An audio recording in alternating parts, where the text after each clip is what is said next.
Welcome sa course natin kung saan pag-aaralan natin to. Arithmetic, Geometric, at Harmonic Sequence.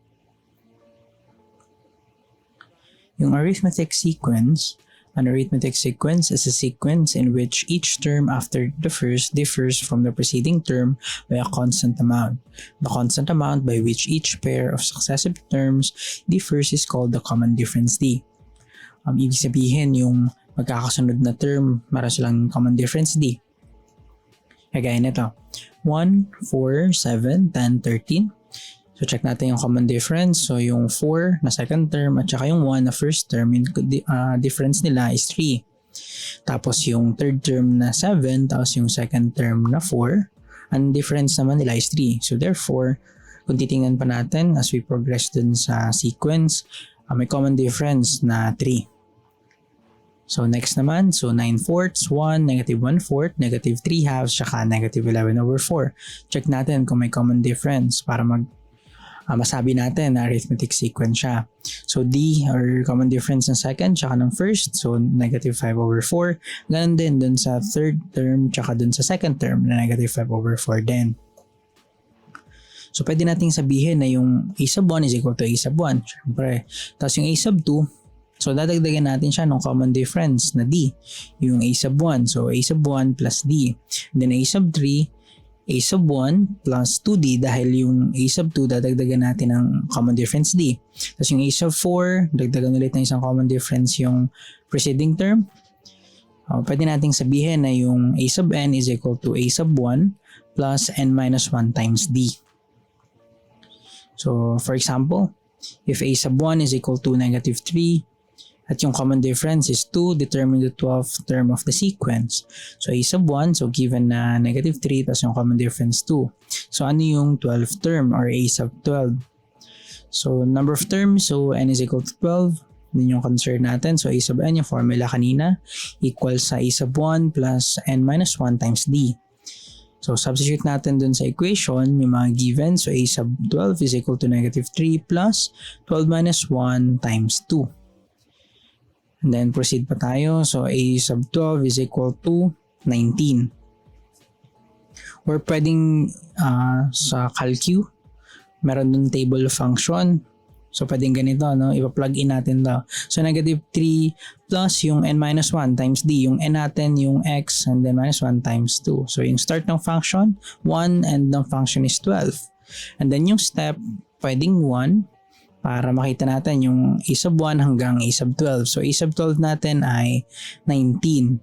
Yung table function sa calcu, makakuha tayo ng mga ordered pairs galing dun sa function na pinlagin natin. Yung equation na ginamit, yung negative 3 plus n minus 1 times d.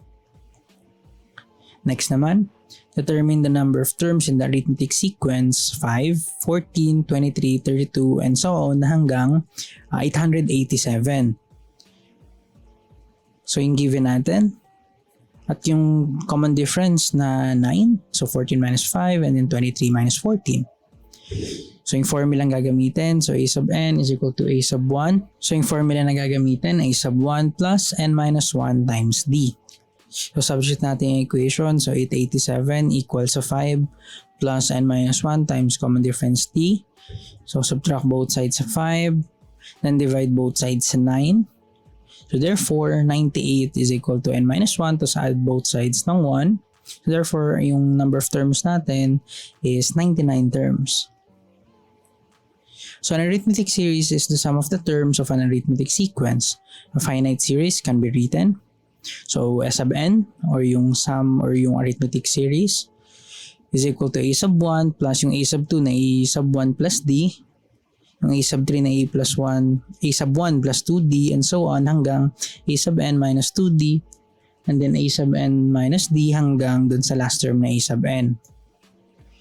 So pwede nating sabihin na baliktarin natin sila, no? I-arrange natin yung mga terms dun sa equation natin. Tapos pag add natin, so 2 times yung arithmetic series o yung sum natin is equal to ito.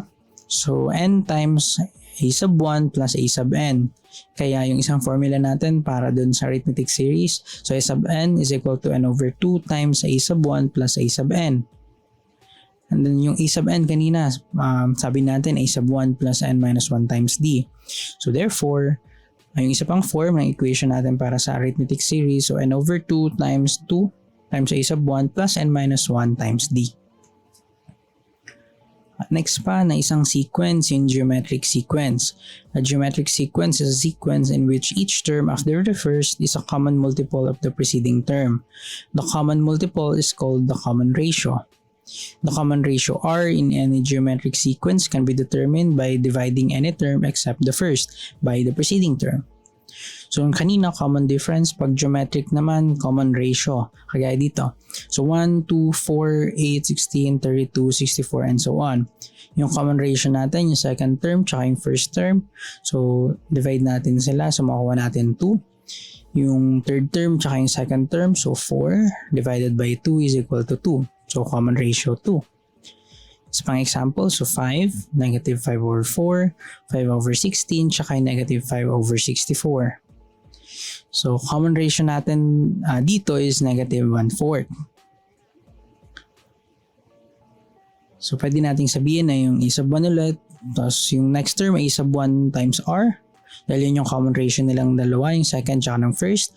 Tapos para dun sa third, multiply natin yung second term ng common ratio r. So a sub 1 r squared and so on. So a sub 1 r cubed, a sub 1 r to the fourth. So pwede nating sabihin na yung a sub n is equal to a sub 1 times r raised to n minus 1.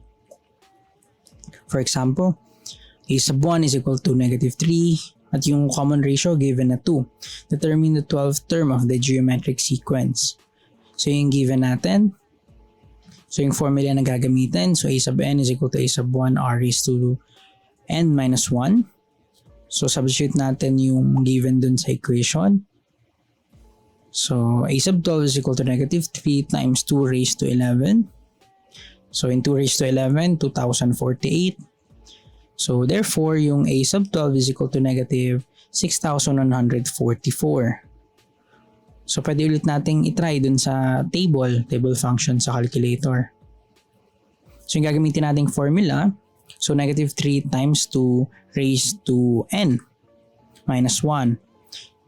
Tapos dun sa first step, so yung a sub 1 yung makukuha hanggang a sub 12 yung step natin. So every succeeding term, so 1. So therefore, yung a sub 12 is equal to negative 6,144. Next naman, determine r and a sub 1 or common ratio tsaka yung first term for the geometric sequence with the second term 21 over 2 at tsaka yung fifth term 189 over 5. So yung given natin, yung unknown, yung formula na gagamitin. So a sub 2 is equal to a sub 1 r raised to 2 minus 1. Tapos dun sa isa, a sub 5 is equal to a sub 1 r raised to 5 minus 1. So pwede nating i-relate yung dalawa. So in 21 over 2 is equal to a sub 1 r raised to 1. Tapos dun sa isa, sa fifth term 189 over 5 which is equal to a sub 1 r raised to 4. Yung sa isa, dun sa nauna, multiply natin both sides sa 1 over r. Tapos dun naman sa fifth term sa 1 over r raised to 4. So therefore, yung a sub 1 nila, so equate natin. So 21 over 2 and then times 1 over r. Tapos yung isa 189 over 5 times 1 over r raised to 4. Tapos multiply both sides sa r raised to 4 times 2 over 21 para masimplify natin. So therefore, r raised to 3 is equal to 189 times 2 over 5 times 21. So therefore, yung r cube, so kunin natin yung cube root ng dalawang side. So therefore, yung r is approximately 1.5326. So kapag ganito yung magiging sagot natin, ang ginagawa ko, ini-store ko na lang sa calculator. Tapos sa computation ko, nilalagyan ko ng dinedenote ko yung letter kung saan ko ini-store. Kagaya dito, may letter A. So ini-store ko yan sa letter A para sakto yung sagot natin. So substitute natin sa equation na 21 over 2 times 1 over r. Yung r yung a dun sa calculus which is equal to approximately equal to 1.5326. So equal sa a sub 1. So yung makukuha nating a sub 1, 7 halves, cube root ng 15 over 2. Doon naman sa isa, doon sa fifth term, so substitute natin ulit yung r dun sa equation. Therefore, a sub 1 is equal to 7 halves, cube root ng 15 over 2 din. So, yung a sub 1 in-store ko naman dun sa b. So, pwede ulit tayong gumawa ng table function. I-check natin. So, yung a sub 1 nakastore sa b, yung r nakastore sa a. So, yung equation na ipaplug in natin, b times a raised to n minus 1. Yung function natin dun sa table, ang ina-accept niyang letter dun sa, or variable dun sa equation x, yung x doon, yun yung n dito. So, lagay natin. So, b times a raised to, so x minus 1. So, yung start sa first term hanggang fifth term. So, check natin. So, first term, yun. So, 7 halves, 3 cube root ng 15 over 2. Second term, 21 over 2. So, check natin yung fifth term. So, 189 over 5. Ibig sabihin, tama yung sagot natin na common ratio na approximately 1.5326. Tapos, yung first term na 7 halves times cube root ng 15 over 2. Next naman, yung geometric series is the sum of the terms of a geometric sequence. So, pag-addin lang natin yung mga terms. Tapos, para makuha natin yung general equation, pwedeng multiply natin lahat sa r. Tapos, makakita tayo ng mga tulad-tulad. Tapos, pag isubtract lang natin sila, yung dalawang equation na to. So, yung first equation minus yung second equation, magiging sagot natin. So, S sub n or yung geometric series minus yung common ratio r times yung geometric series is equal to a sub 1 minus a sub 1 times r raised to n.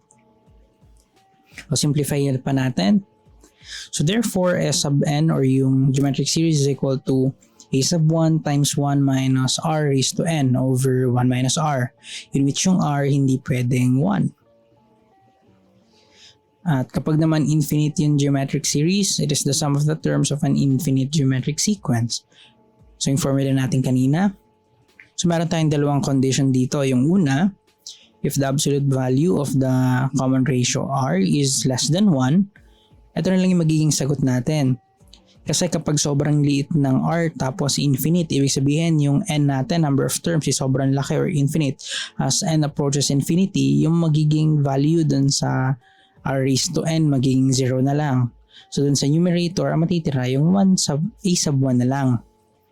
Kapag naman yung absolute value ng common ratio is greater than or equal to 1, so, the sum of the geometric series does not exist. Ibig sabihin kasi nun, magiging sobrang laki na masyado mag-blow up yung infinite geometric series natin kapag yung absolute value for the common ratio is greater than or equal to 1.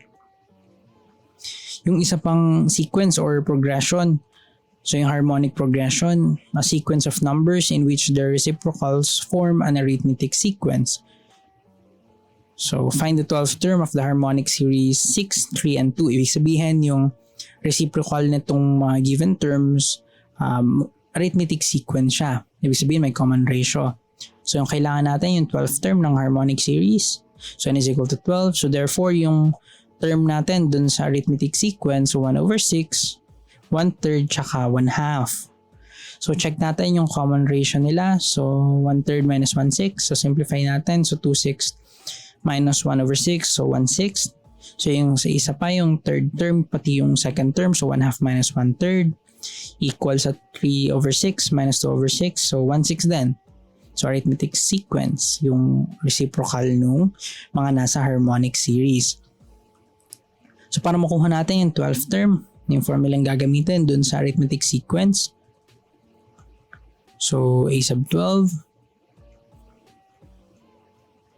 So, therefore, a sub 12 is equal to 12 over 6 or equal to 2. So, therefore, yung 12th term ng harmonic progression, yung reciprocal nito. So, 1/2.